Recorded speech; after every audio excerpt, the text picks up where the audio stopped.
Welcome to Baz Travels.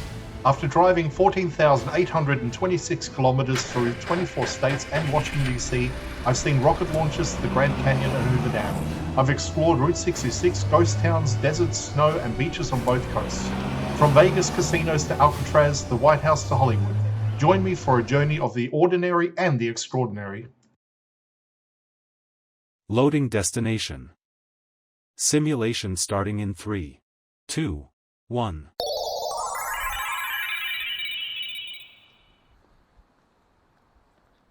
To look around, move your phone or tablet.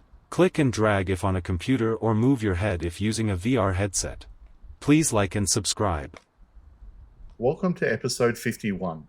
We're continuing our look around San Francisco. Today we're walking out along Pier 7 to the halfway point before turning back again. Pier 7 is one of the most distinctive public spaces along the Embarcadero. Unlike its neighbors, which were built primarily for shipping and commerce, Pier 7 was redeveloped in the 1990s as a recreational walkway.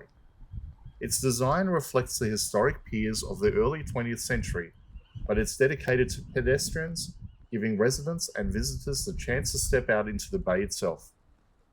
As we begin our walk down the pier, the wooden planks beneath our feet echo with history. For generations, piers like this extended San Francisco's reach into the bay, serving as lifeline for trade, fishing, and transport. While Pier 7 never had the heavy industry use of some of its neighbors, its construction preserves its same rhythm. A long, narrow arm stretching into the water, framed by the city skyline behind us and the open views of the bay ahead. The pier is lined with cast iron lampposts, styled after those that once illuminated Market Street in the late 19th century.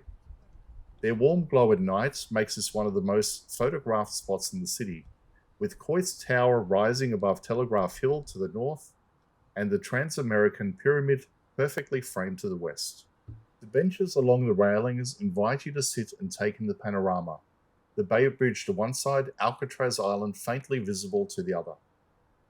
Walking towards the halfway point, you notice the steady rhythm of the structure. The pier extends over 800 feet, making it the longest public pier along the waterfront. Its width and symmetry give it a sense of grandeur, even though it was designed as a simple public amenity. Local fishermen often set up along the rails, continuing a tradition that dates back more than a century, when the bay teemed with smelt, perch, and herring. Reaching the midpoint, the views open up in all directions. To the south, the ferry building clock tower stands proudly at the foot of Market Street. To the north, the hills of North Beach and Russian Hill rise steeply, dotted with apartments and historic homes.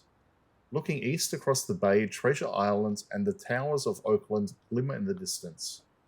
From here, we turn back, retracing our steps towards Embarcadero.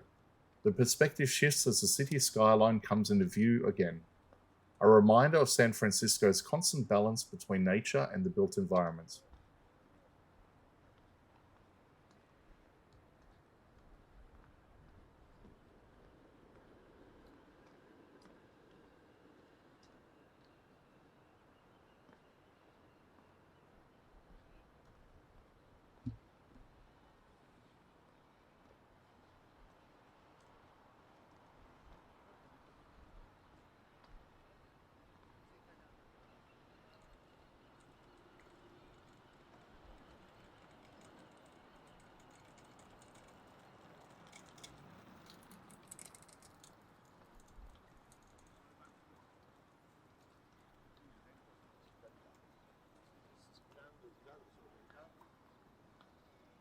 That concludes today's walk, a journey out and back along Pier 7, one of the city's most atmospheric and enduring public spaces. Simulation terminated. Please comment, like and subscribe.